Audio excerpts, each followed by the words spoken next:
অবৈধভাবে বাংলাদেশি নাগরিকদের ভারতে অনুপ্রবেশ অব্যাহত রয়েছে।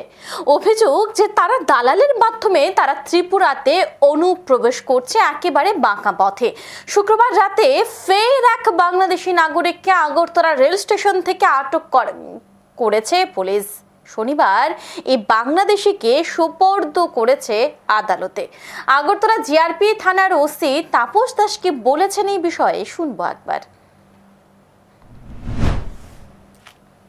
তো আমরা গতকালকে সকালবেলা প্রায় 6টার দিকে আমরা 4 জন বাংলাদেশি এবং 2 জন যে বাংলাদেশি টাউট আমরা অ্যারেস্ট করেছি এবং রাত্রেবেলা আমরা একজনকে অ্যারেস্ট করেছি এবং দুই কেস হয়েছে আমাদের আগরতলা জিআরপি থানাতে। এবং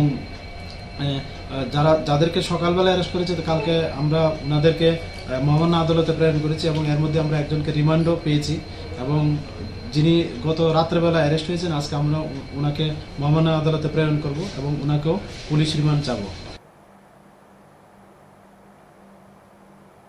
কলকাতা হয়ে মুম্বাই যাওয়ার জন্য আগরতলা রেল স্টেশনে আসে সে। এখন সময় বিরতি, সঙ্গে থাকুন।